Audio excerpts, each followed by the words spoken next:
Hello, everybody. Welcome to Podcast Unite. This is episode 8, the first episode of 2017. Today, I am joined by Oscar.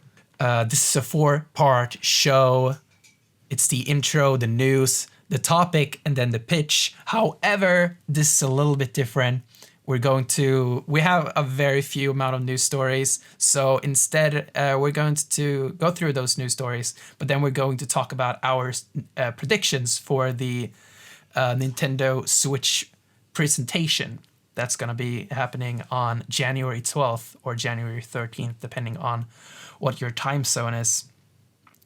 And then we're also going to talk about Metroid Maker during our pitch.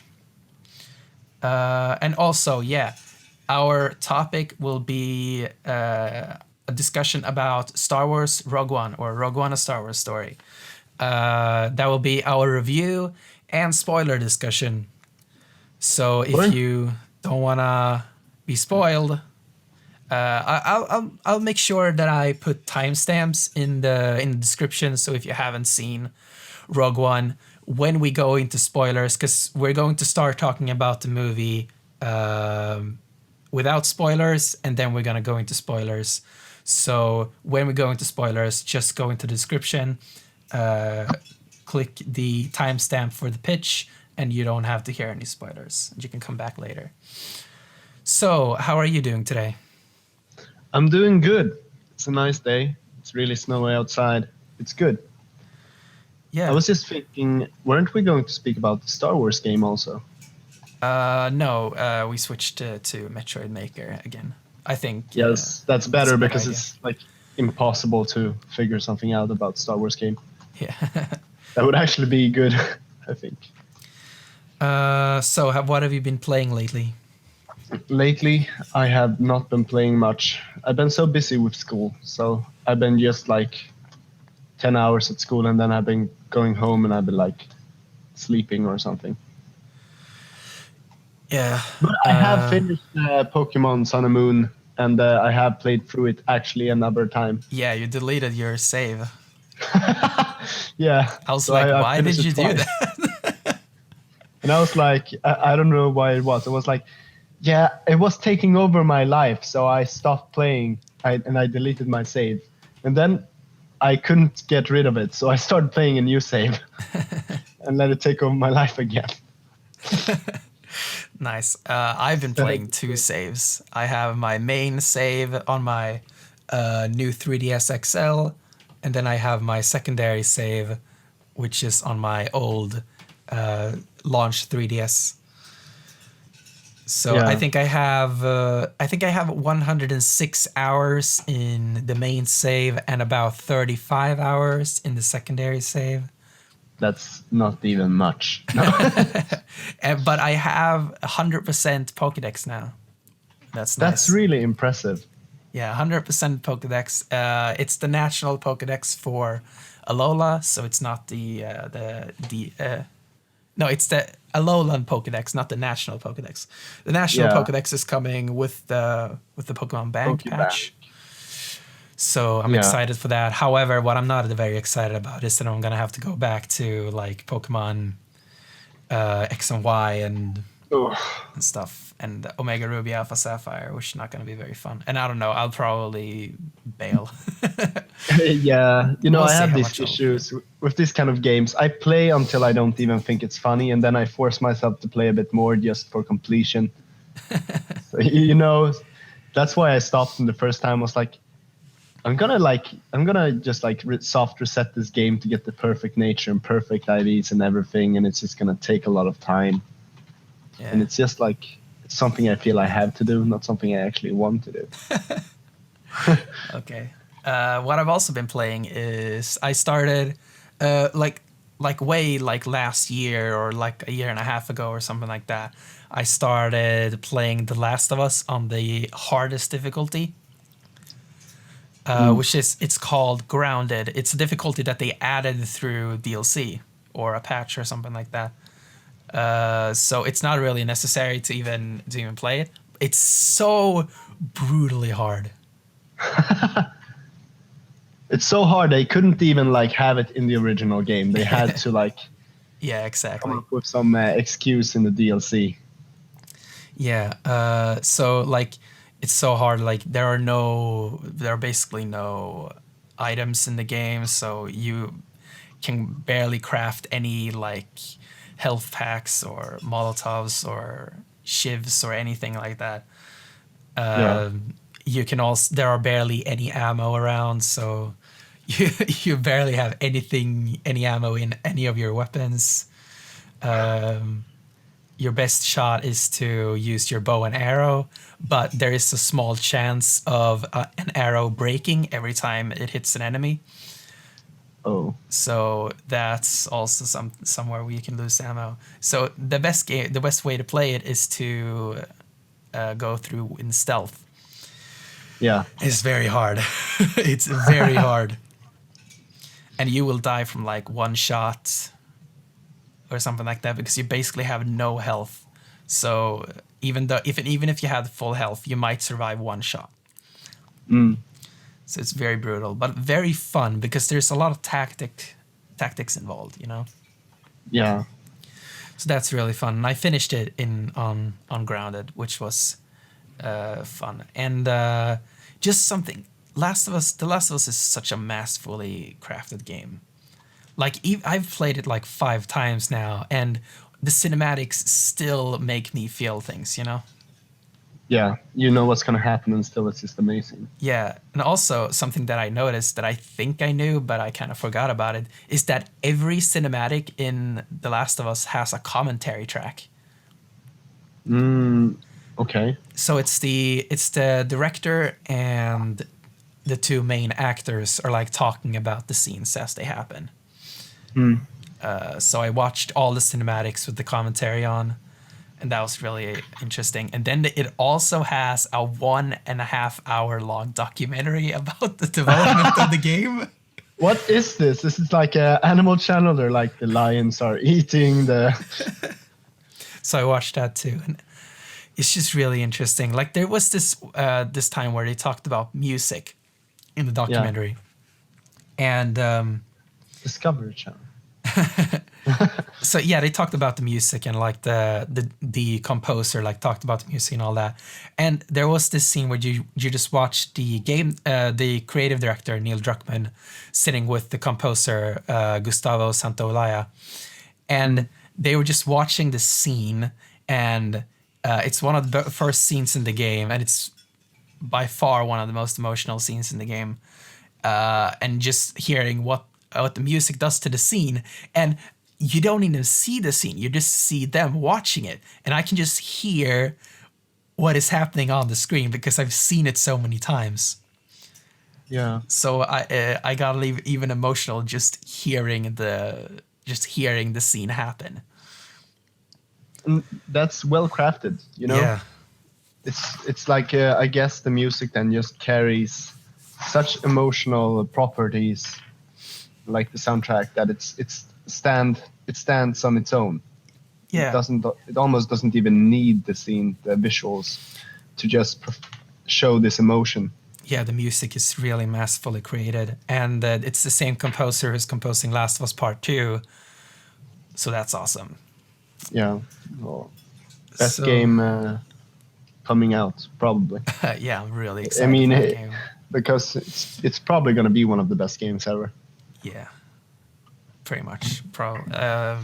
Yeah, The Last of Us is by far my favorite game of all time. Playing it again has just like solidified that my stance on that. Yeah. So. Yeah. And also, I also played like some scenes of Uncharted 4 on the hardest difficulty, just kind of trying to stealth through them and stuff like that. Just playing them over and over and over and over again while like listening to podcasts and just trying to find the correct way to just pass by everything, you know? Yeah. And that's Uncharted. I would say Uncharted is even harder to play in stealth because you don't have any silenced weapon. Yeah, but that game wasn't actually meant to be played that way, right? because it's like the Last of Us is that kind of like it's an Yeah, I mean aspect it's more on there's more of an emphasis on it in The Last of Us than in Uncharted. However, in Uncharted 4, you have a lot of tools at your disposal to play it in stealth. They added like a lot of like high grass Pokemon style, which you can hide in. Suddenly Pokemon appears and you're like, fuck. Yeah, but like just seeing the high grass in Uncharted just makes me want an HD Pokemon game. That would be so cool. New pitch, HD Pokemon. How to make a great like a 4K resolution Pokemon game in 3D where you move in the grass and it's like totally a Pokemon comes at you and it's live. It's not like what you call turn-based. It's just like, and if you don't throw out your Pokemon fast enough, you just get ripped up and eaten alive. Okay, that's a bit too graphic.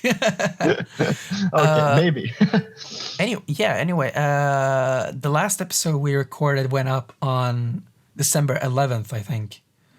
Yeah. So we haven't talked about Super Mario Run, I think. Have you played Super Mario Run? No, we haven't.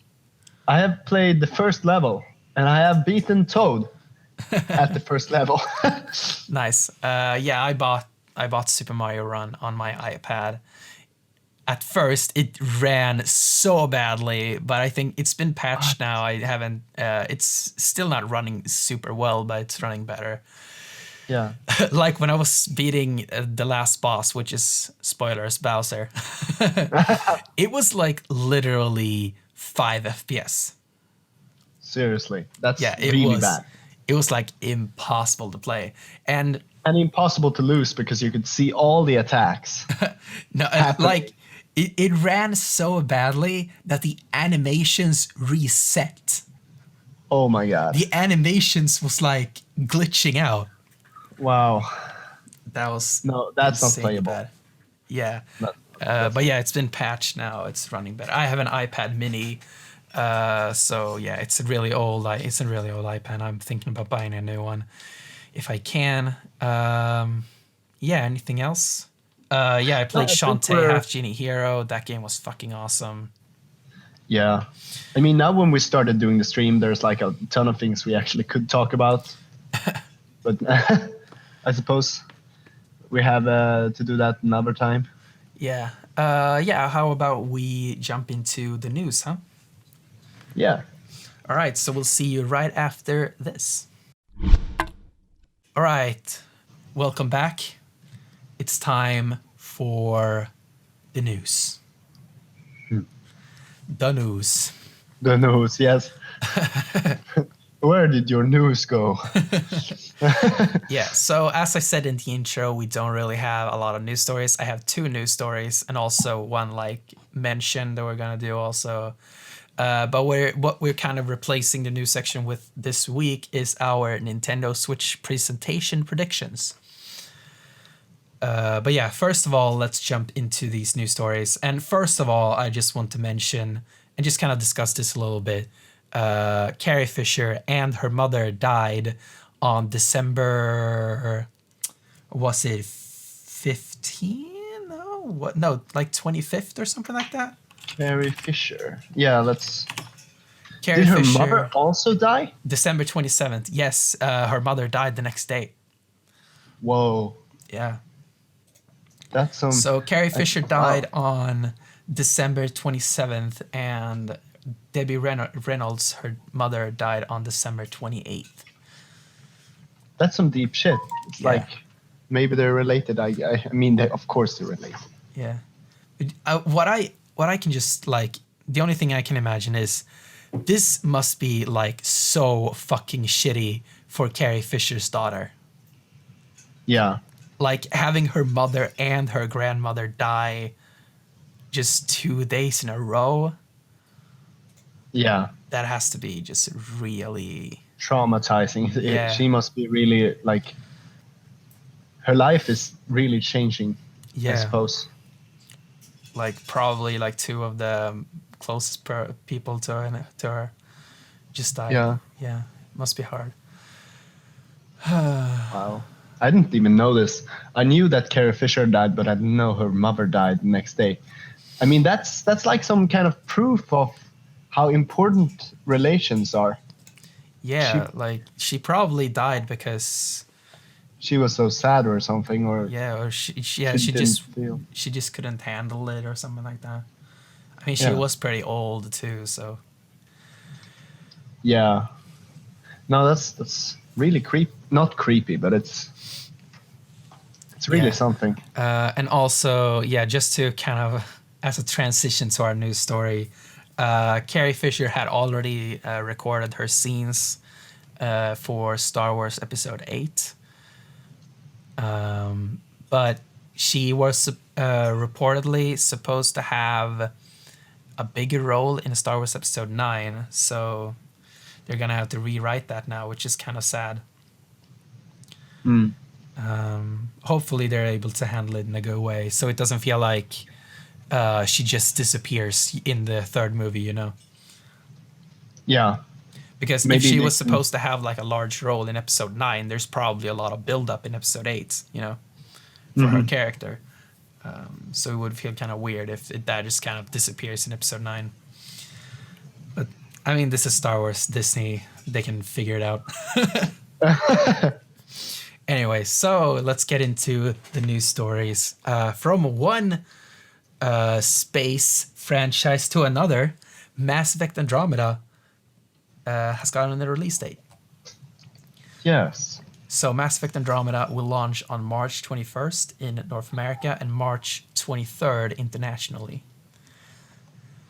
I mean, I played all of the previous Mass Effect games, and I think I'm gonna play this. It looks pretty cool. But yeah, I'm not like super hyped for it or anything like a lot of people are, but I think I'll play it. Yeah. Depends on, I mean, it is in March.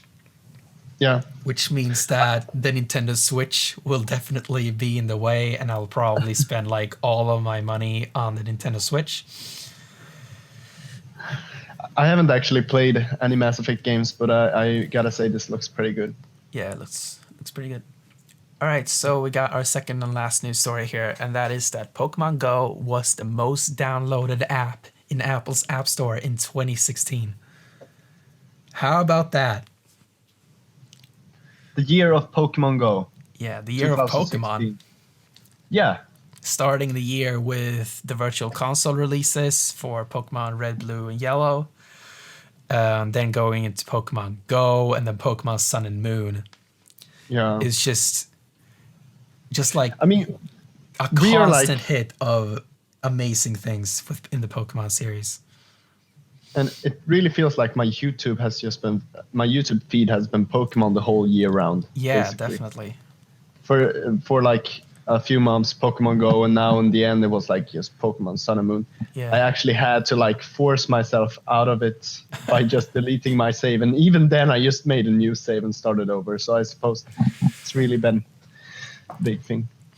Yeah. I mean, I wanted to be into Pokemon Go more than I was, and it's not like I didn't want to play it or I didn't find it interesting. It was just kind of a bad timing for me because I was at home while it happened. I wasn't in Karlskrona and with you guys, right? Yeah. So like everyone in our class almost played it, like a lot of people at least. Yeah, so I didn't have anyone to go out and play the game with, which was so yeah, it was just kind of bad timing for me. But if I would have been around my friends at that time, I would have played Pokemon Go a lot. Yeah, because it's a really social game. Yeah. I don't know how the sales are or how the downloads look, but I would say that Pokemon Go has been like a lot more for us, like that are into Pokemon. We have seen Pokemon Sun and Moon and everything, but people, just the normal people who are not into Pokemon, this is like a lot bigger for more people. Yeah, with the and release of Pokemon Go. like a lot of people are like saying, "Oh, Pokemon Sun and Moon, it failed so hard." You know, like Yeah. oh, it was big for a few months and then just kind of crashed. And I'm just gonna tell you right now, it has definitely not crashed. Just go into the App Store and check. It's one of the most downloaded Go. apps. It's one of the highest grossing apps. Still, Yeah. It's a smashing success. It's totally smashing. yeah, and it's still holding on, even though like most of the Pokemon fan base has moved on, especially to Pokemon Sun and Moon. There's a lot of these kind of, I would say like, there's a lot of the casuals that were like, oh, my mom is playing Pokemon Go, you know, like all of those people, all of the people that made it like such a huge success, all of them are gone. And then it's this, and the hardcore fan base, they're also gone. They're playing Pokemon Sun and Moon now. But there's this middle ground there. All of those people, and it's a very huge chunk of people, they're still playing Pokemon Go. And it's like, I think there's a lot of people who've just been really become hardcore when it comes to Pokemon Sun and Moon. No, Go also. Yeah. Because you see them going out like every evening, these like 14-year-olds that are like, they have level 30 accounts and everything. Yeah. I really, it really sucks that Pokemon Go was timed that badly for me because I really wanted to play it so much. And I also like, from here, the closest Pokestop is like 10 minutes away. Jesus Christ. So that was also something that just really... If you go to a big town like Stockholm or Malmö here in Sweden, it's like there's Pokestops everywhere. You can just sit at home grabbing infinite Pokeballs from like the street corners and everything. Yeah. So it's really unfair. It really is. Yeah, it's kind of it's weird. Like if you were in a huge city, the game was just really easy to play. For some people, you could just sit in your house and you had a Pokestop in close by, you know. I had 2, I think, in Stockholm, but I wasn't there very much. But it's so easy. Yeah. Compared to here, where you just have to struggle to keep up with your having Pokeballs. Yeah, and something that's just really fun for me, I think, is that if you look at the mobile space for 2016, it's all Nintendo. Like Nintendo dominated the mobile space in 2016. Let's start thinking about this, because it's Super Mario Run and Pokemon Go, right? Yeah, and Miitomo had this like small spike in some hardcore bases too. Yeah. But yeah, it started off with Miitomo, just like a little spike, you know. It died off really quickly. I started playing Miitomo recently again. I think it's actually really fun. I think you should download it. I want a friend on Miitomo. I'm very lonely. I need a friend. I need friends. Buying GF. No. But yeah, I suppose. But Super Mario Run, I have actually played a little bit, and I mean, it's unfair of me to judge it because I have only played the first level. But I thought Nintendo needs to start making shorter tutorials. Yeah, that tutorial was really boring. Annoying. Yeah, it's just like, I think it also, into the game. Yeah, it is kind of short. It's very long for what a tutorial should be, but it teaches you what everything you need to know about the game in a like relatively short manner, you know. Yeah, I guess I understand what you mean. And as for not Pokemon, Super Mario Run, I really like Super Mario Run. Super Mario Run, best game ever. 10 out of 10 IGN. But yeah, okay, so tell me why you like Super Mario Run. So what I really like about Super Mario Run is that it is kind of like, it is like, when you look at it, in the beginning. It's just like, oh, it's just Mario and he runs for you and you can only jump. But it's actually the hardest Mario game ever made. Oh, okay. If you think about it, it's the hardest Mario game ever made. And it's not that you're being threatened all the time, because it's relatively easy to play. But when you're trying to get the dark purple coins and the black coins, which unlock after you get the original purple coins, those are really hard to get. And it becomes a matter of timing and rhythm, really. You have to like get this perfect timing. You play the stage over and over and over and over and over again, and you just remember like, okay, here I have to jump now. I have to jump now. I have to spin now and do the trick and all this stuff. You know. Yeah. And you just have to remember how to play the stage perfectly. So it becomes it's like a lot of people are dismissing it because it's on mobile and all this shit. Just play the game. I really recommend you play the game, and don't just play through all the stages. Play the game. Try to get all the black coins in the 3 stages that you get from the demo, and you will either see what I'm talking about or not. And also, they announced you can now go on the Android Play Store, and you can get notified when Super Mario Run comes out on Android. I went in to do that. Yeah, I bought it on my iPad, and I'm definitely going to buy it again on my Android. And even if my save doesn't transfer over, I'm still going to keep playing it. Yeah. So yeah, how about we jump into our Switch predictions? Yes, let's do it. So since we don't have a lot of news stories this week, we're just going to go through our predictions for the Nintendo Switch prediction. The Nintendo Switch presentation 2017, which will be where they officially reveal the Switch and all of its all the details about it, like battery and how powerful it actually is, how everything works, what the resolution of the screen is, and if they have any alternate Joy-Con controllers, what games are actually coming out for it, and all that stuff. Okay, and we both prepared our separate lists. Yeah, so we have sorted our predictions in 3 categories, technically 4, but 3 categories.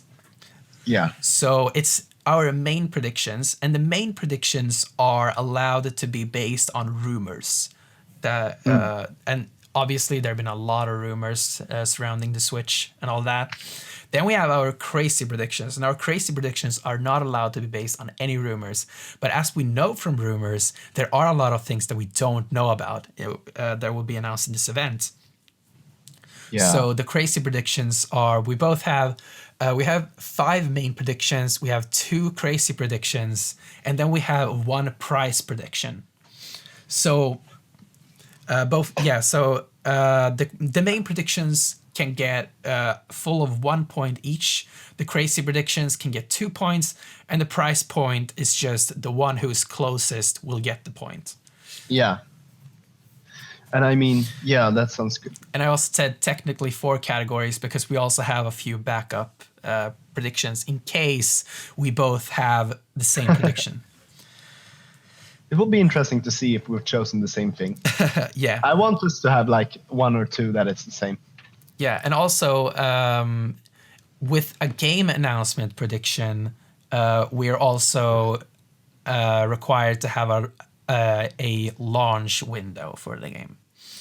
Yeah. Otherwise, it will just be really easy. You just have to write like, Zelda, Smash Bros, Mario Kart, Splatoon. Yeah. And you'll get 5 points, you know. Also, decimal points are also allowed to be received. So if half of your prediction is true, you'll get 0.5 points or something like that. Yeah. So how about I begin with my first prediction? Let's go with the main predictions. Woo, yeah, my first main prediction, which is that Mother 3 will be revealed. Yeah. And it will launch in the second quarter of 2017. Second quarter. Mother-free, what's it called? Virtual console. Yeah. Yeah. Okay, so what is your first main prediction? This is not based on like a room or anything, I think, but it's Final Fantasy 15 will be released for the Switch, and I'm gonna say it's gonna be released in the second quarter also. Okay, cool. Yeah. Yeah, it's just gonna be like, oh, and here we have Final Fantasy, very popular new game. We will have it on the Switch very soon. Very popular new game, Final Fantasy. Final Fantasy, yes. Final Fantasy 15. We have a cloud and a lightning. They have a very nice romance. Puss, kiss, kiss. All right. Yeah. So my second prediction is Breath of the Wild will be a launch game. Yeah, that's a good prediction. Yes. So I believe it will be a launch game. There are rumors that it won't be a launch game in Europe. Yeah, fucking Europe. I live in Europe, but I mean... Yeah, we live in Europe, and that's gonna fucking suck. Yeah, I believe it's going to be a launch game in all territories. Yes. However, I guess if I'm wrong about Europe, I guess I'm getting like 0.7 points or something like that. We'll figure that out. Anyway, what is your second? You want to know mine? What's your second? Mario is going to be a launch title. The Mario Switch. The game that we saw in the trailer. Yeah. Yeah. We're referring to it as Super Mario Switch. Yeah, exactly. Yeah. So that you believe it's going to be a launch game? Yes, it's going to be a launch game. Okay, so yeah, how about I go into my prediction about Super Mario Switch to rival yours prediction, and that is that I believe, Super Mario Switch will be officially revealed, and it will launch in fall 2017. Fall 2017, that's so far away. No, wait, it's 2017 now. Yeah. Fuck. So that will be like October, November, that area. You know, that's when I believe that's when it's gonna be launched. So what about your third Switch prediction? Yes, it's gonna be Super Smash NX launch title. All right, cool.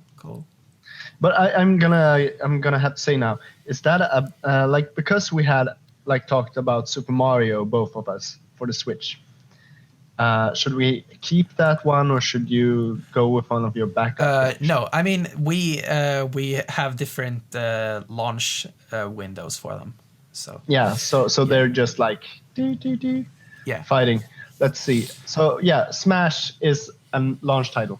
That's what I'm gonna say. That is the Wii U version of Smash, just kind of enhanced for the Switch. No, yeah, it's the Wii U or 3DS version. Yeah. All right. So my fourth Switch prediction is that Nintendo will show off alternate Joy-Cons. Oh. So the Joy-Con controllers are the detachable controllers on the Switch. So I believe that Nintendo will show off alternate versions of these Joy-Con controllers in the Switch event. Nice. Okay, so what's your fourth prediction?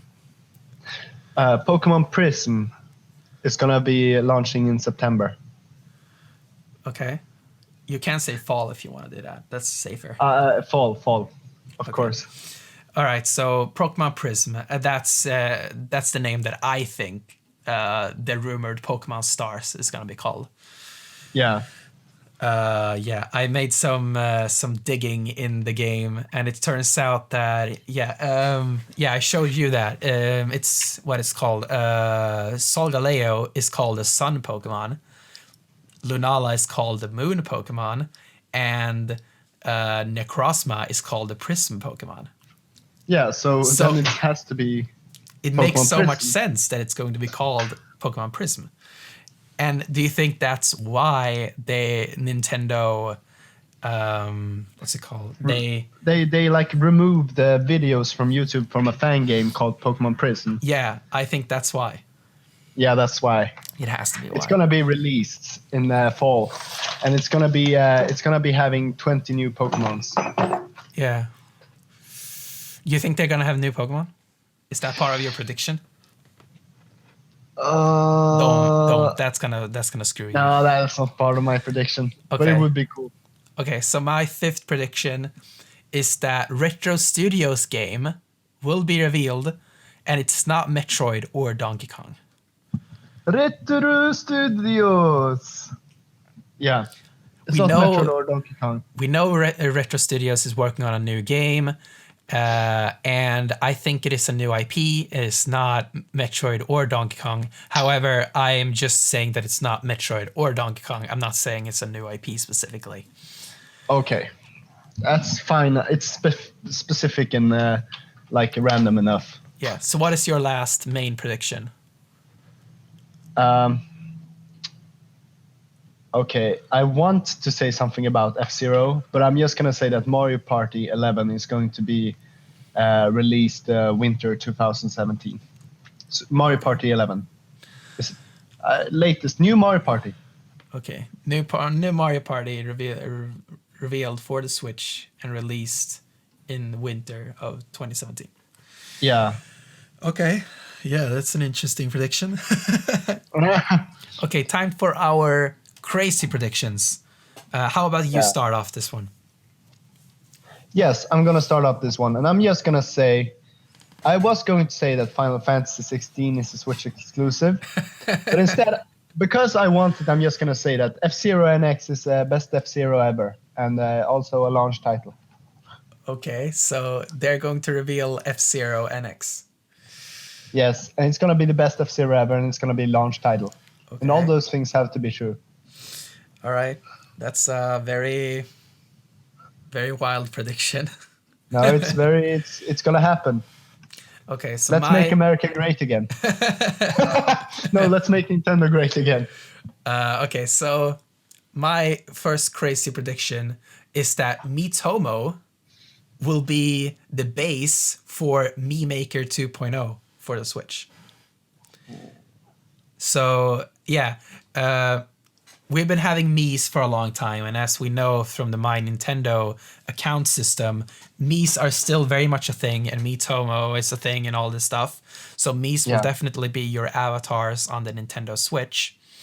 And the Mii Maker has a very complex system of how you can create a face, but you don't have any clothing or anything on your Mii. It's just like a color of your shirt.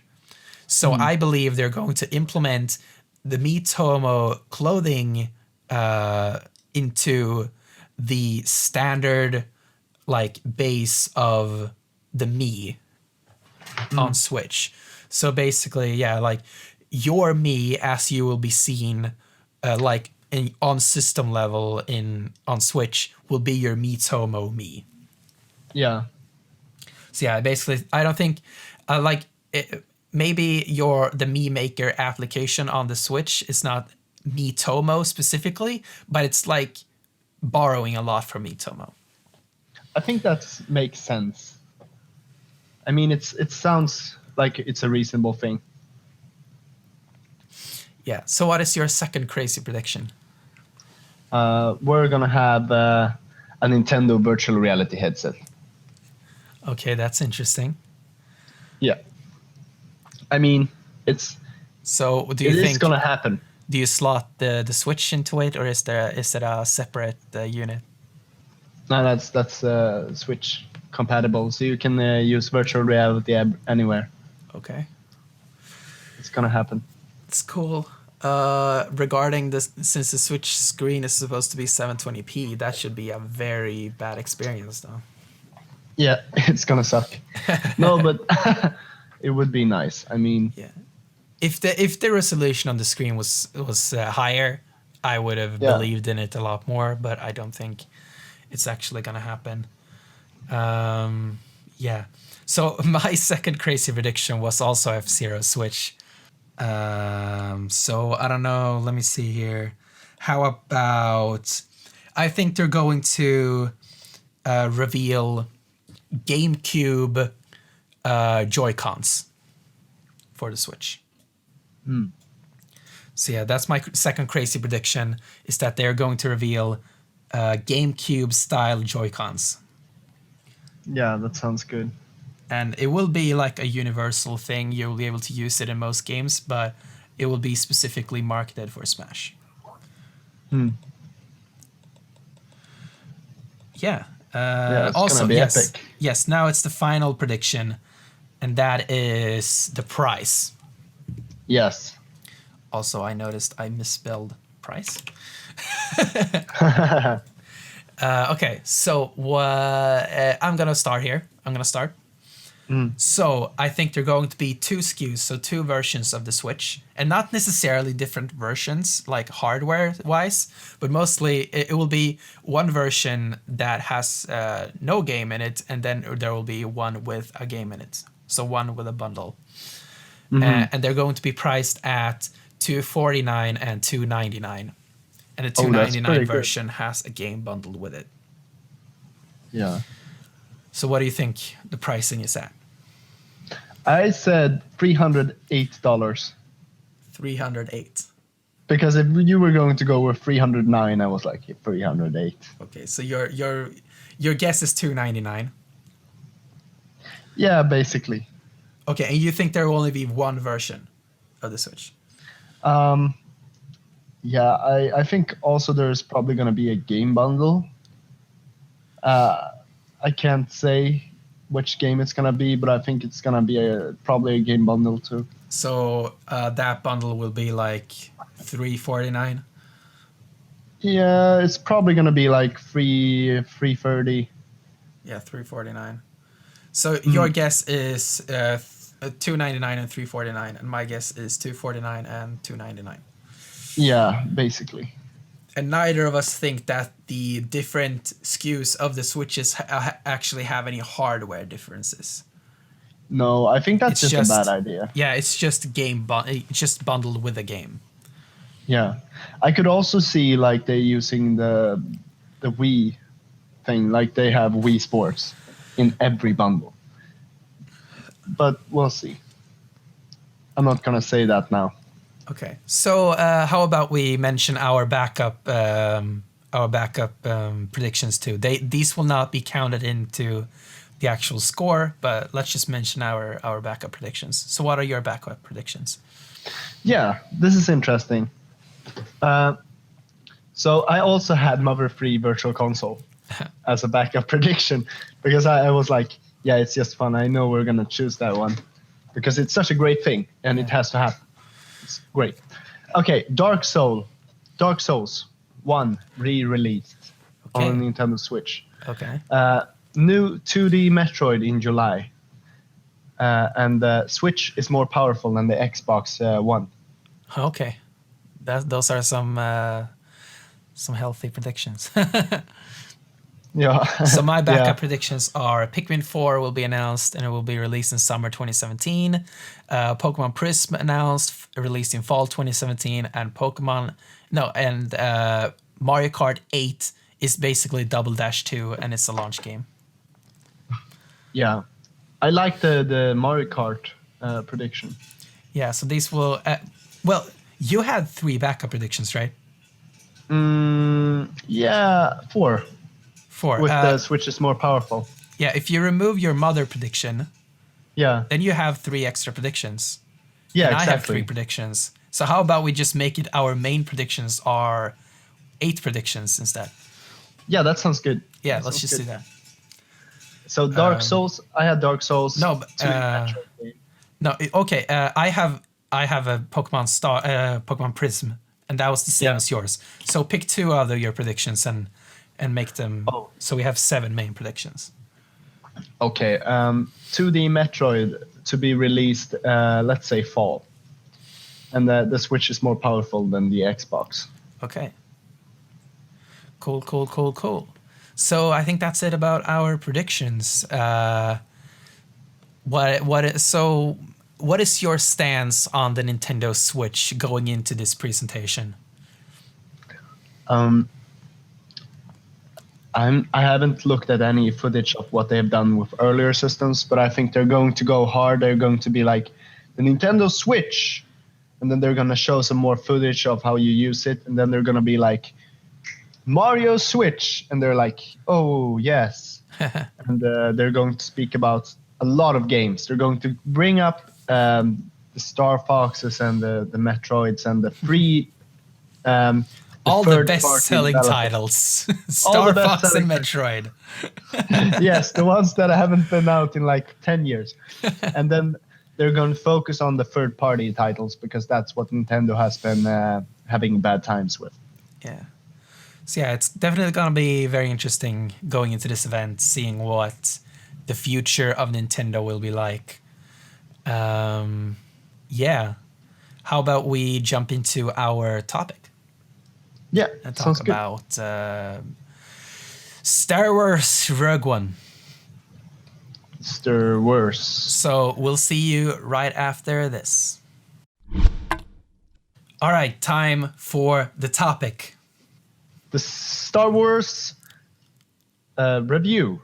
Yes, Rogue One, a Star Wars story review. So we're going to start off, no spoilers, and then we're going to jump into spoilers. And if you don't want to hear any spoilers, go into the description and find the timestamp for the pitch and just jump to that. So, yeah, how about we start off? What did you think about Rogue One? I think it was a very good movie, but I have a critique on the characters. Okay. I thought it was a great movie. I loved a lot. I loved pretty much everything about the movie. I thought it was really great. I love the characters. I love the kind of hints towards the other events in the franchise, and there were some nice cameos in there. Yeah, I really liked everything. And one of my favorite things about the movie is that this is the first time that we're seeing the original Star Wars trilogy in modern, with a modern budget, modern special effects, modern cameras, modern direction, acting, all this stuff. Yeah. And it looks fucking beautiful.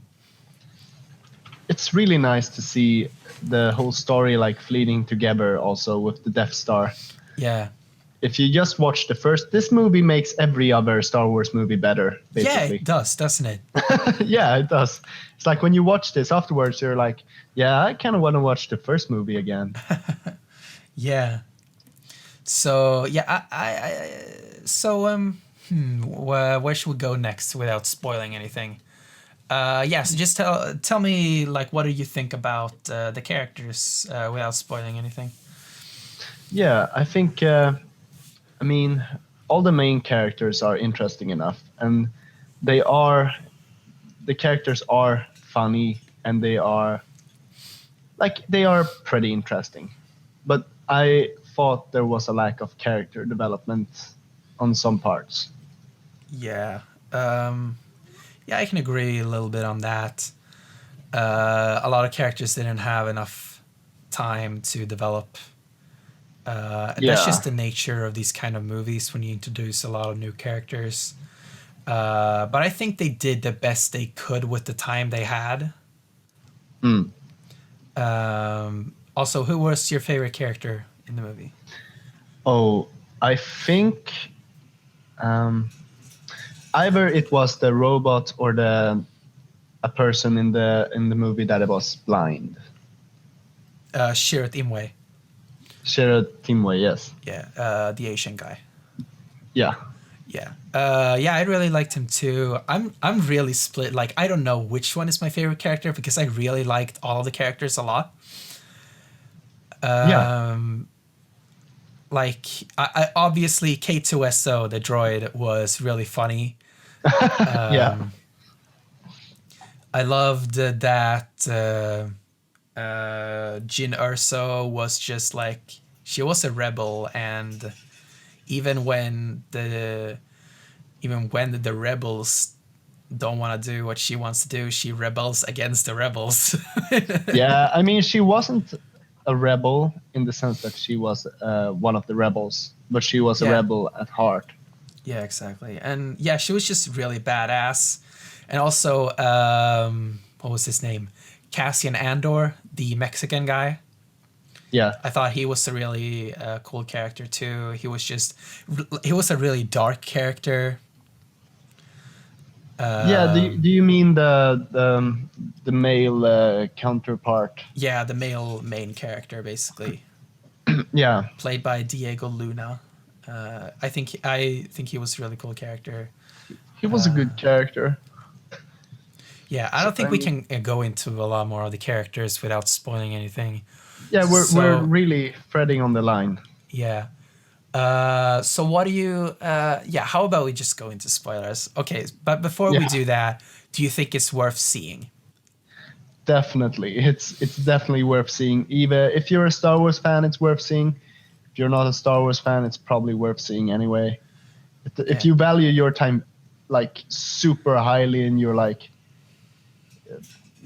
yeah, you only read the best books, then yeah, so you probably shouldn't even be doing anything. Something that I think is really interesting about Rogue One is that Rogue One is a very good place to start, but it's also a very good place to end with the Star Wars series as it stands right now.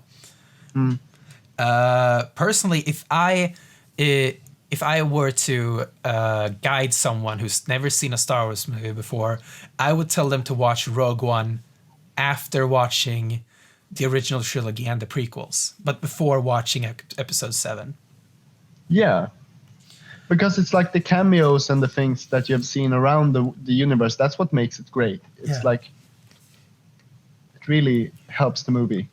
Yeah, and there are a lot of like hints of things that happens that are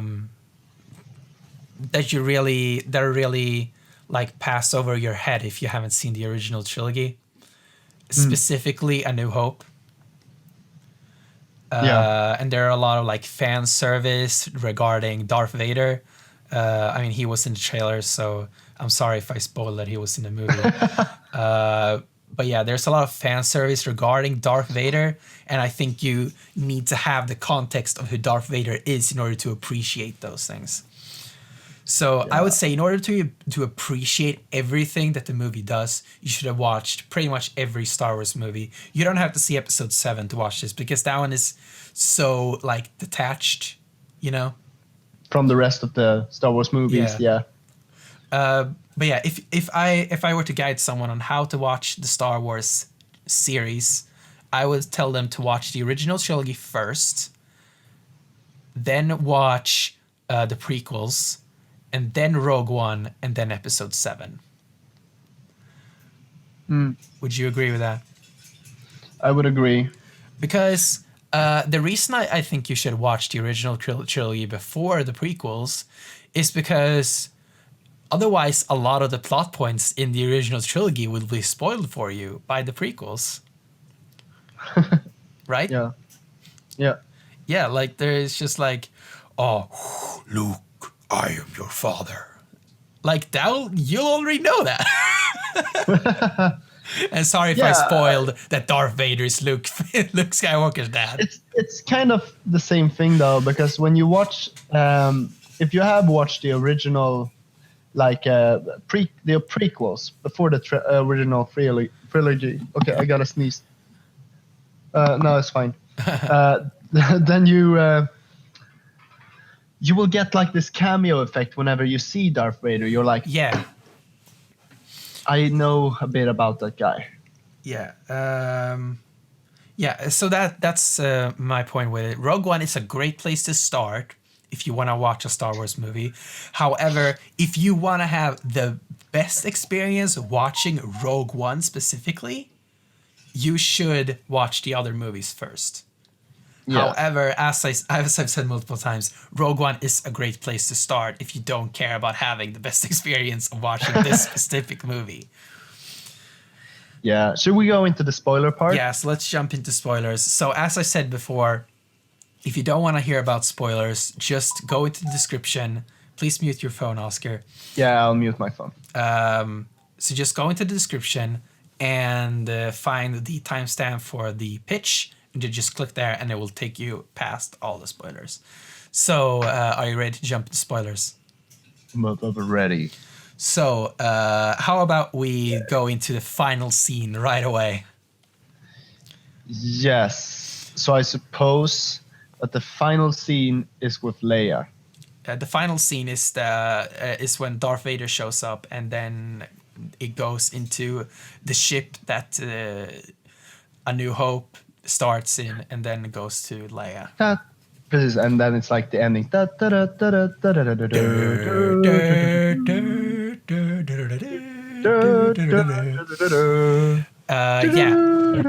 So yeah, that Darth Vader scene was just so fucking epic. Everybody just like jissed their pants. Yeah, basically. Like, that was probably the best Darth Vader sequence that exists. Yeah, it was just like, that's my man, I like that guy. And it also changes your interpretation of what actually happens in A New Hope. Yeah, because you can actually, if you go back to watch A New Hope, like Leia is just plainly lying to Darth Vader. Like Leia is saying like, I'm on a diplomatic mission from the Rebel Alliance, you know? Yeah. And and Darth Vader should totally be like, I just saw you running away from the battle. I literally just mowed down a lot of your troops just like 10 minutes ago. Now you're standing here saying you're on a diplomatic mission. Yeah, like I should strangle you. Yeah, so instead of like so that kind of changes the meaning of the start of the New Hope. It becomes more of a like, instead of a lie, it becomes more of like trying to buy time, you know? Yeah. So yeah, that's kind of interesting. But yeah, let's go back to the actual Rogue One. What do you think about the first Darth Vader scene? I think it was great. That's when the commander goes into Darth Vader's chambers, and Darth Vader he asks some question about the Death Star. Is it going to be like... Director Orson Krennic. Yeah. He tells Director Orson Krennic that it's like, you better make sure the Death Star is fault proof. Yeah, but something that I found really interesting that Darth Vader says there is that he basically says like, yeah, the Death Star is causing a lot of problems, and I don't think we should be using this thing. Yeah. He kind of says that in a way, which was really interesting. That's really interesting. Yeah, it kind of shows that Darth Vader thinks the Death Star is overkill. Yeah, it's too much. Yeah. But yeah, we got a new awesome quote from Darth Vader in that scene as well. Okay, what was it? Be careful not to choke on your aspirations, director. And it was such an awesome pun. It's like, and just the way he turns around and like, be careful not to choke on your aspirations, director. But that's like, you really start appreciating Darth Vader because you know how much he's been through, and you know he's in this position that he kind of doesn't want to be in, but he's just gotten into, and everybody fears him, and he's just because he knows the Force, he's just so powerful, nobody really can do anything against him, and it's just like when somebody comes up, he's just like, okay, so shut up, you shitbag. I'm gonna try to do my best Darth Vader impression here, and tell me, can you hear this? Loud and clear, Commander. Okay, it's like,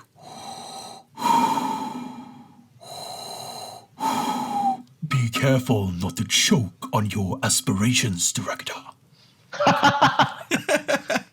That's totally perfect. So yeah, I really like that line. I thought it was funny, and just like because he's choking him.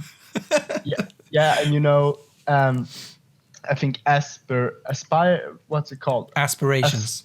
Aspiration is also like very close to a word that is used when you breathe. No, I mean, also, aspirations mean that like his wishes, you know, like what he aspires to be. But I think there's actually a double line in that, because I think aspiration is also a word for like breathing. Um, there is definitely a similar word for breathing. Okay. I'm gonna search for breathing synonyms. Yeah, I don't think it's intentional though, but yeah. So, what do you think about the characters? Now Yeah, with I think spoilers, what do you think about their arcs? I think the best arc was Jin and her father. Yeah. What do you? And Okay, how about we go into this first? What do you think about the fact that everyone dies in the movie? I thought it was pretty boring. Really? And I think it's pretty like it says a lot about the movie because if we look at Darth Vader, when we see him, we know about him. He's in other movies. We're like we care about him because he has like human feelings. But when we go through the new cast of characters, all of them are very temporary. They're very one-sided. They don't have their. They have their own like things, but they don't feel human. They're just rebels. And when they die, we're like, yeah, it's fine. It's like it's what you expected, kind of. Huh. I thought it was really impactful, the fact that Alden dies.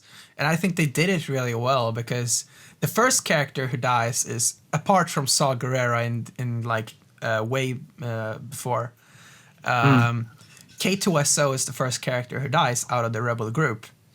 Yeah. And then you're like, oh yeah, that's a droid. You know, that's not too bad. Like they can probably rebuild him or something. You know. But then Bodhi dies. And I think Bodhi's death was probably the toughest one for me.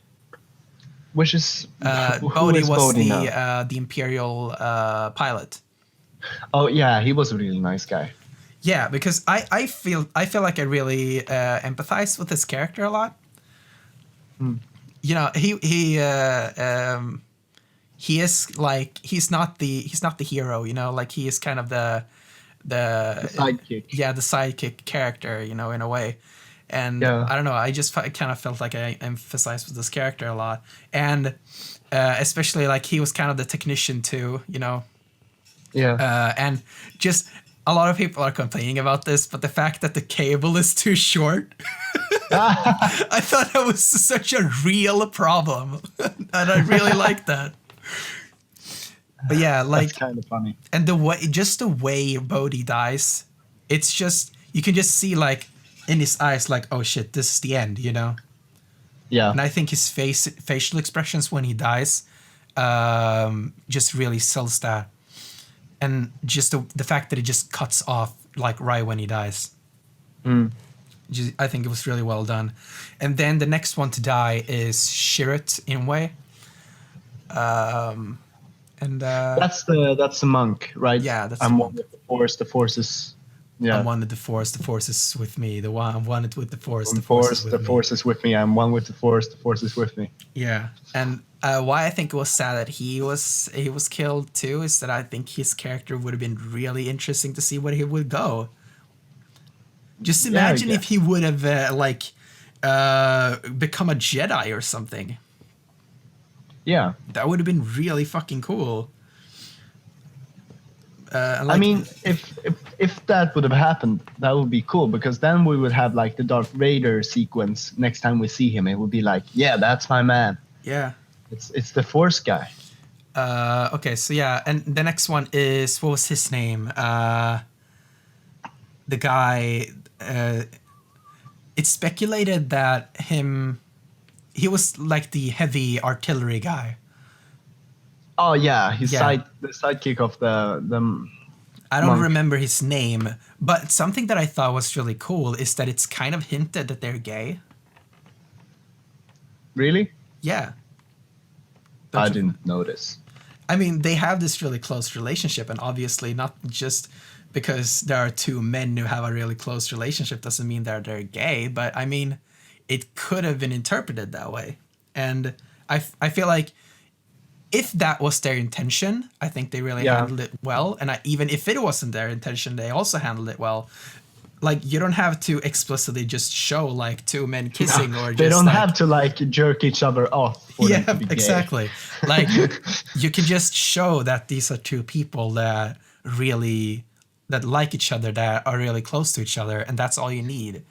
Yeah, I think one of the greatest scenes with them is when let's say they have crash landed on the planet where Jin's father is, and the monk is going out of the spaceship. Yeah. And he said, what's it called? His sidekick, the heavy artillery guy, says like, "Where are you going?" or something. I think his name was Base. I think it was Base. Yeah. So Base says something like, "Where are you going?" And he says like, "I'm going to check out the situation" or something. Yeah. And then he says like, Base says, "It's going to be dangerous alone." And the blind monk Shirit says something in the lines of, "I'm not alone, I have you." Yeah, exactly. That was great. And so then, that really indicates how good their relationship was. Yeah. So, and the next character who dies, and I guess we could count even Orson Krennic, because Orson Krennic dies after that, and he was one of the new characters. I realize how bad I am with names now. I've just read a lot about this movie. Orson Krennic is the director of the Death Star. I actually really like this character a lot. He was really human. He was evil, but he was really human about it. Like when he's having that conversation with Darth Vader, he's like, "Can you please put in a good word for the Emperor for me?" You know, like he's, you know, like he just wants to like be appreciated for the things he's done, you know, and that's a really human thing, you know. And I think that's something that I think is pretty horrible with the Star Wars movies, is that you're actually rooting for the terrorists. And you have to know that this is a guy that has actually, like, he aspires to become good, like high up in the military of the actual empire. Yeah, of the empire. Like Universal Empire. Yeah, and that's something. He's a good guy. Yeah, it's something that is very, something that you don't really think about. This is an empire that was elected legally. It was legally elected to become an empire. Yeah. Like the Palpatine who became the emperor, who started the empire, he was legally elected as the senator. Yeah. So this is like this empire didn't rise from evil. This empire was actually elected. It was actually something that naturally happened, even though the senator Palpatine, who actually became evil, obviously, but I mean, and then we have these rebels who are just like very displeased. Like, they're just terrorists, and there's nothing about it. You have to know that whenever a stormtrooper is killed, you have to think that that's just he's just doing his job. He's doing his job, and he's being killed by terrorists, and his wife is becoming a widow, and his children is losing their father. Yeah, and they're all just being mowed down like it's nothing. Like nothing, you know. And they have like armor, and that still they die in one shot. But the rebels are like, they take 3-4 shots, and they're just running around in like their underwear. And also something that I thought was really cool that they showed off in this movie too. There's one of the flashbacks when Jin was a child. And one of those flashbacks are when they are on Coruscant. It's not specifically said that they are on Coruscant, but you can kind of see it from the window. You know, it's the scene where you can see her father, her mother, and Orson Krennic in like a living room or something, just talking. Mm. Do you remember this scene? Was this in the first scene? No, it's a flashback, like in the middle of the movie or something like that. Yeah. And you can see Galen Erso, her father, wearing an Imperial outfit. No, I don't remember this though, but okay. Yeah, and something that I really liked about that scene is that it shows that being a part of the Empire doesn't make you evil. The Empire is just the way the government is run. Yeah. And I really like that because it just showed that the Empire isn't evil. It's the people running the Empire that are evil. You know? Yeah, exactly. And you can just see this, and that is the scene where just Galen Urso, I think it was Lusa or something, Urso, which the wife, and then Orson Krennic, they're just having a good time in the living room, you know? And Yeah. Jyn Urso is just outside. And I thought that was a great scene. It just shows that you're not evil because you're working for the Empire. No, that's what most people do. It's just the Empire. Yeah, you're just working for the Empire. It's the same way, like if people in our lives that work for the government, like they're not evil. And then they get killed by terrorists. It's horrible. You know, and it's like when the first Star Wars movies was released, I think there wasn't really as much of a terrorist threat as there is now with ISIS and everything. So then people didn't think it was as horrible.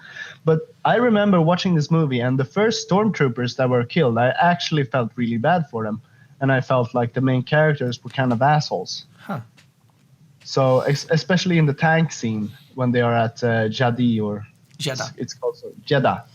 So I remember, because there is so much terrorist fear of terrorists in the world today, I actually thought it was kind of inappropriate. Huh. I'm so PC right now. That's an interesting look at it. By the way, do you want to know something interesting about Darth Vader in this movie? Yes. You know Darth Vader's temple that Orson Krennic goes to? Yeah. That's the first scene with Darth Vader. It's on a lava planet, and do you know what planet that is? No, it can't be. It's Mustafar. Is it the same? It's Mustafar from episode 3. That's horrible. Do you think he's still recovering there, or do you think he's been like doing stuff? So I don't know if it's speculation or if it's confirmed, but what I've heard is that Vader has his like temple on Mustafar because that is the place he died, and he is just kind of fighting against that feeling. By the way, about that scene. So aspiration in Sweden, aspiration in Swedish actually means to breathe. And if let's see. Oh, you're referring to respiration. Respiration, yes, respiration and aspiration are very similar. It's a similar word, but yeah, it doesn't. Aspiration is a different word. Be careful to choke on your aspiration and respiration. I think it's a clever line. I mean, you have to give it that. Yeah, I don't think it's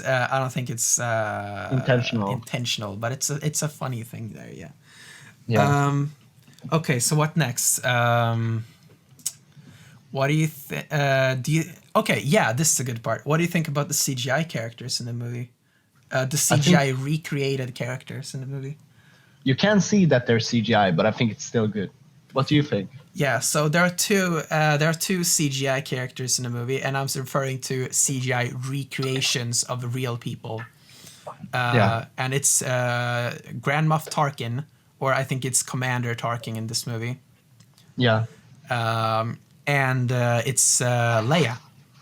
Mm-hmm. Leia showing up at the end. So a lot of people are saying, like, oh, you can see that it's CG, and there's a lot of people are like, wait, they were CG. But I mean, I obviously saw that they were CG, but I was like, wow, this is so well done. Leia especially, since she's only in the frame, like she's like in 30 frames or something, and she looks amazing. Yeah. Like I was just looking at it like, holy shit, this looks so good. But I obviously saw that it was CG, and I would still like criticize it and say that it looks like CG, but still, like, it looks so good. And just imagine like 5 years from now, it's gonna be indistinguishable. Yeah. But you know, something that I have an issue with this new Star Wars film, the two latest one, so the Force Awakens and the Rogue One, is that there's so many action scenes. You know, there's it's so much action, and it makes you. It's kind of a good thing, you know. But sometimes I just wish they would go back to the old, like let's say the prequels. you know how they are very boring, and there's like conversations with Yoda, and There's a like lot they of sit in the politics and stuff Jedi in it. politics and Jedi temples. Yeah. And Anakin's just like going through a lot of, and he speaks to his girlfriend Padme, and his whines about sand. You know, it's just like, I hate sand. Yeah. Like, they would never say I hate sand in this. It's just like something that's very human, that's like eliminated in these new movies. And I kind of miss like the boring politics, because there's so much action. Okay. I miss the boring politics. All right. Yeah. I hate sand. I like the action. I think it's a good balance of action and not action. Yeah. Yeah. Okay. So what to talk? Don't you think that most characters in these movies are kind of one-sided, that they're rebels, or they are Imperials? Because Anakin kind of was in between. I don't necessarily think so, to be honest. I think Jin has to be kind of they kind of have to make her become a part of the rebels, you know? Yeah. And I also like the fact that Cassian Andor, the Mexican guy, he's an assassin. Like, he's just a pure assassin. Like, he kills people for money. Yeah. And the fact that you have this like one of the rebel council members who like gives him a secondary mission, who's like, if you find Galen Erso, kill him. Like, yeah, ignore what they said. Like, you have to kill him when you see him. But let's think about this then. How many times are Jin and Cassie sad or happy in the movie? I mean, I think they have a lot of variation. Like before, when they have this like this what's it called, the fight of like why Cassian is an assassin. Mm-hmm. And they're like, his arguments are like, it's, I have to do it because I have to survive, you know, and stuff like that. And yeah, I thought that was a good scene. Yeah, I suppose. But it's very meta. I really love their scene at the end. Like, you could expect that, oh, they're gonna kiss, you know, when Cassian and Jin dies at the end from the from Death Star explosion. But they don't kiss. They just hug and they just embrace and die. Yeah. You know, and I really like that scene because they weren't like, if they were going to kiss, I feel like they would have been cheap. Yeah, forced. Yeah. And that's like, oh, this is so Hollywood, you know. But the fact that they didn't kiss, I feel like, was a really good choice. They just kind of they just embraced each other. Yeah, it was like, we've been through a lot together, and we're about to die, and this is it, you know. Yeah, if the world was going to end, I would definitely feel lonely if I was just by myself. Yeah. So that's nice, I guess. Also, something that I really liked about this movie is that this is the first time we're seeing the infrastructure of the Empire. You mean like with the data collection on the planet? Yeah, the data center with Scarif and the data center. Mm-hmm. So, like, yeah, this is their archive planet. This is where they keep all the data, the Death Star plans. Like, this is where they keep everything. Mm.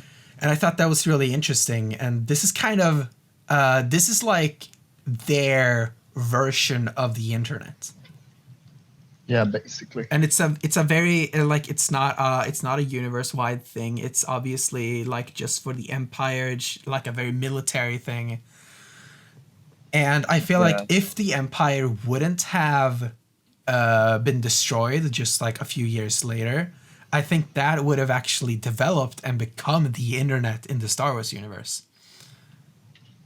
Yeah, probably. Yeah, but since they destroy it, they ruin their infrastructure. Because something that's stupid. it's a line in episode 7 that is really interesting. It's when Kylo Ren says that we recovered the star maps from the ashes of the Empire.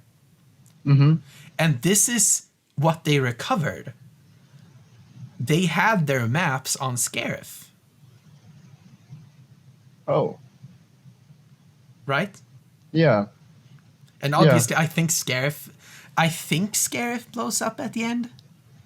Right? Yes. Scarif blows up at the end. There's like a big explosion. Yeah. And yeah, that was also something that I was kind of confused about when it came to Death Star. Both times that they used the Death Star in Rogue One, I feel like you never see Jedha or Scarif blow up, right? You see like this massive explosion, and then you just don't see it blow up. Yeah. So what I'm thinking, did they really destroy Jedha? Did they really destroy Scarif?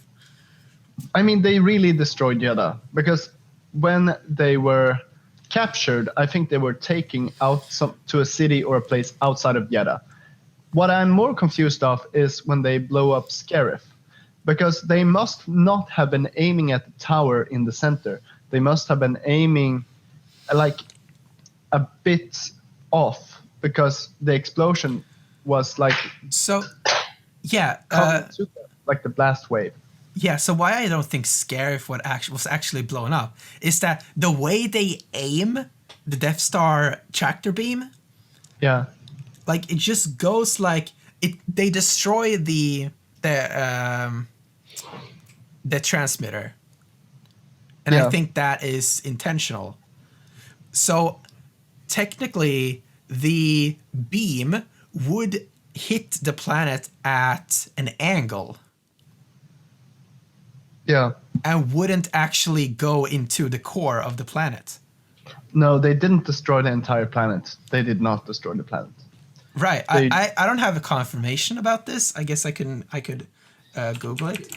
I think basically they told you in the movie that this was just a small part of the power of the Death Star. But it's like, it can destroy planets. But in this movie, they just destroyed cities, basically. Let's see. I'm checking here on Wikipedia. Let's see. Do they actually destroy Scarif? I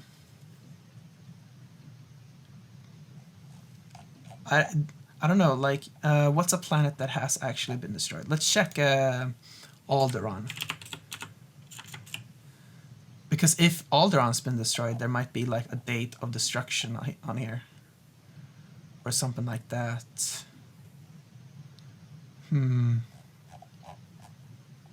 Destruction. Yeah, I don't think Scarif was actually destroyed. No, I don't think so either. Yeah, so what I think happened is that they destroyed the transmitter, just so as an attempt to try and interrupt the transmission of the Death Star plans, which they obviously fail with. So and then it hits the planet, but it becomes kind of like a nuclear explosion, right? Yeah, basically. But it doesn't destroy the entire planet. No, I don't think so either. Obviously, I don't know if this is true or not. Yeah, but it's very, very. You can like half confirm it yourself. It's like we can confirm it. It's not happened. They did not destroy these planets. Yeah. Yeah. So should we go to the next subject, or is there something that we should discuss about the movie that we have missed? Yeah. So is there anything else to talk about? I don't really know. I think we're pretty much done then. Yeah. Let me see. Yeah, I think we're pretty much done. I think the final scene will scare. Oh, okay. I have one thing to talk about, and that is, isn't it kind of funny how the final battle is Jin and Cassian and K2SO looking through a computer. They're just looking through files on a computer. Okay, just look into that folder. Okay. This isn't it. No, the other folder. I thought that was pretty funny. I named it Stardust. It's in the C drive. Yeah, I guess. And also, right, something that was really interesting is that there is a lot of footage in the trailers that is not in the movie. There is? Yeah, there's a ton of footage that they didn't use in the actual movie. Like in the trailers, you see this like shot of Jin and Cassian running with the Death Star hard drive across the fields and running towards the running away from the AT-ATs. 80. Yeah. What was their? They changed the name of these AT-ATs. But yeah, I think that was really interesting. Yeah. I think it's AT-CAT. AT-ACT. What is an AT-CAT? Is that like the robots? AT-ATs are those from the Hoth battle, you know, the big things with 4 legs. Oh yeah, of course. And not of course, but still. Yeah, and they had in this movie they had another iteration of those that were made for cargo, and I think they're called AT-ACTs. AT-ACT. Yeah, that's pretty cool. ADACT. Yes, something like that. But anyway. It's interesting. I'm interested to see how they will make the next Star Wars movie. And like if they're gonna continue making like Death Stars, because I'm getting pretty tired of Death Stars by now. Yeah, I really don't. I really hope they don't make another like super weapon in the other Star Wars in the new Star Wars movies. Yeah, because if that happens, I'll have to say the prequels are superior to every other Star Wars movie because it's all the same thing over and over again. So and I don't want to say that. Have you something that I really recommend everyone watching is. You know CinemaSins? Yeah. Yeah, they made this new channel. I don't know when they made it, but it's called Cinema Wins. Oh. And it's like a show where they go through a movie and tell you like all the good things about the movie. That sounds really good. And they did that for all the prequels, and I watched the one for episode 3, and it's basically this video about telling them why episode 3 is actually not a bad movie. And in my case, I think that's the best movie. And it actually is like supported my opinion of the movie, because I actually like episode 3. So that was really interesting. I think you should watch that after we recorded. So I'm gonna go prenumerera at this. Now I'm a premerent.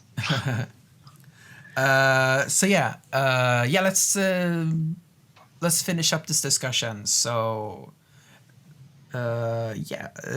you like this movie? I like this movie. Is there anything else to discuss? No, it's a great movie. You should watch it if you haven't already watched it. Yeah. You shouldn't have watched the spoilers, but it's fine. You can still watch the movie. Yeah. So let's go into the pitch right after this. All right. Time for the pitch. We're going to talk about Metroid Maker.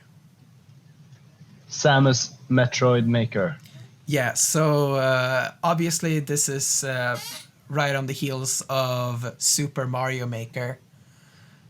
Yeah. I mean, Super Mario Maker came out last year, and also, did you see the 3DS version of Mario Maker? Yeah, I have seen some things of it, but I have not used it. What a horrible train wreck.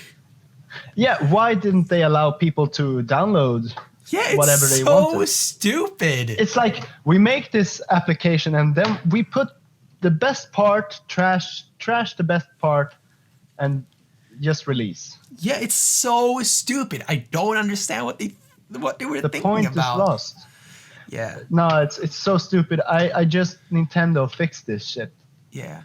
Anyway, let's talk about Metroid Maker. So, Metroid Maker, my kind of my thought about this is that this would be like this would feature everything that all the 2D Metroid games feature. So basically, Metroid Fusion Yeah.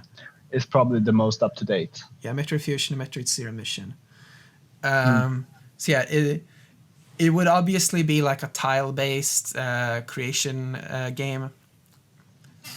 And you would have all of these tiles that you can see in the different Metroid games. You would be able to have different art styles based on like the original Metroid, Metroid 2, Super Metroid, Metroid Fusion, Metroid Zero Mission, you know? Yeah. I think that would be really cool. Maybe even like a new HD Metroid art style or something like that. It would have been time. They should probably release a game with this. Yeah, so what I want them to do is that I want them to make like a Metroid collection, you know, like Metroid Legacy collection or something like that, with all the 2D Metroid games, basically recreated in this Metroid Maker engine. That would be pretty great. Yeah, basically call it the Metroid Legacy collection plus Metroid Maker or something like that. Yeah. So the way Metroid Maker would work is that it would obviously work pretty much the same way as Super Mario Maker does. The difference here is that you can actually make full Metroid worlds. So this would be a lot bigger than a Super Mario Maker level. Yeah. This would be pretty much a game. You're making a Super Metroid game maker. Yeah.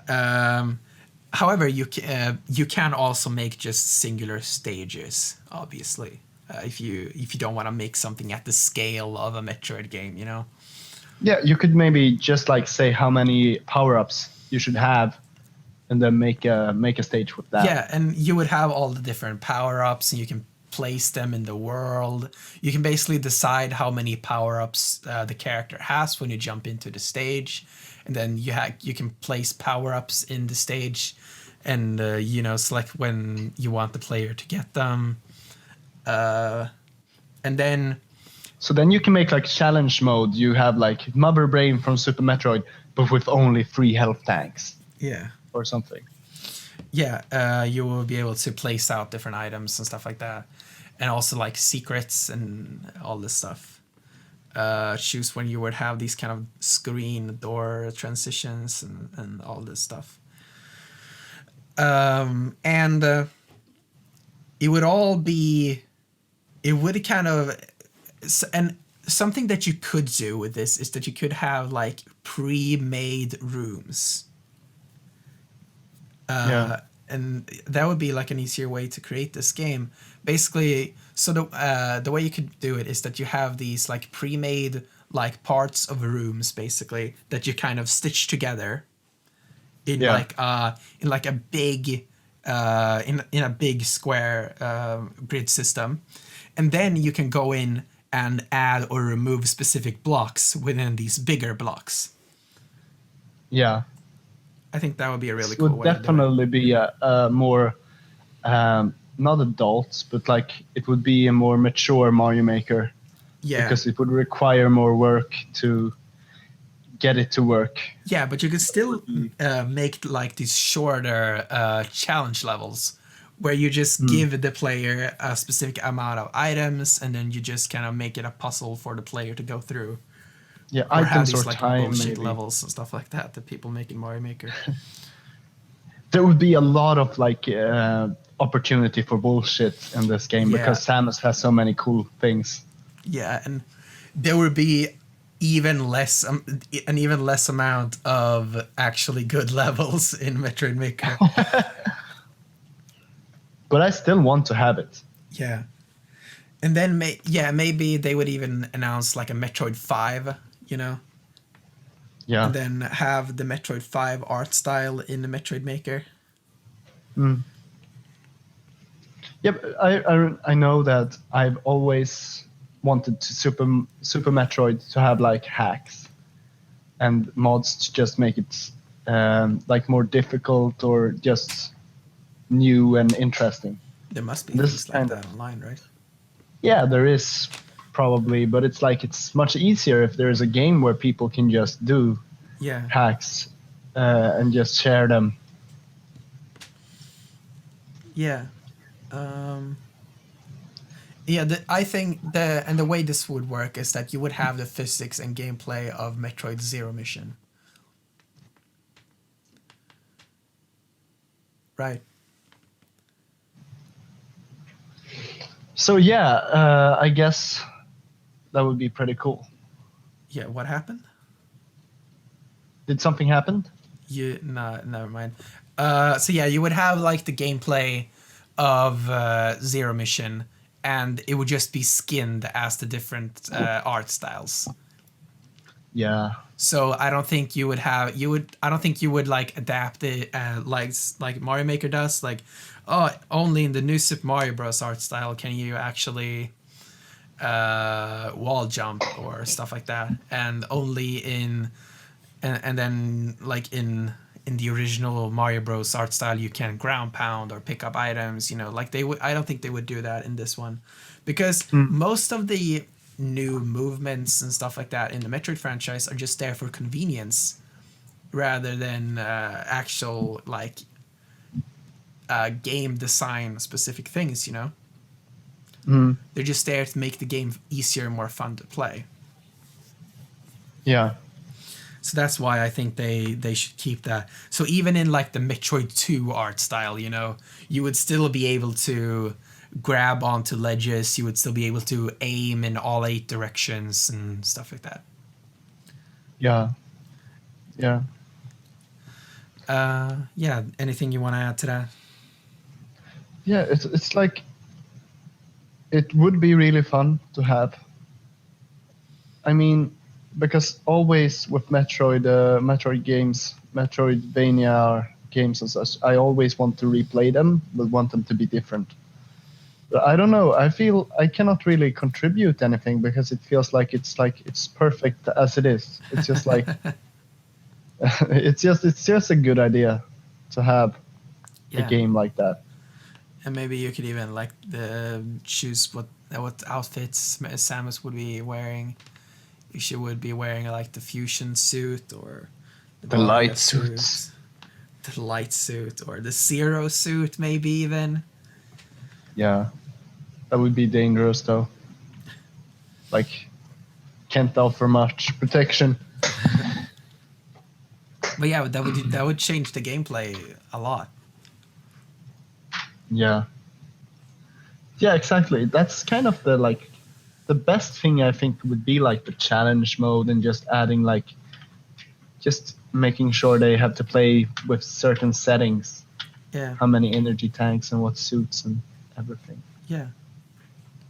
That would be fun. I think that would be a really cool game. So yeah, tell us what you think about Metroid Maker in the comments, and what you would want to see in Metroid Maker. And I think that's pretty much it for this episode. Yeah. Yeah. So if you like this video, please like, comment, and share the video. And we'll see you next week with another episode of Podcast Unite. Bye. Bye.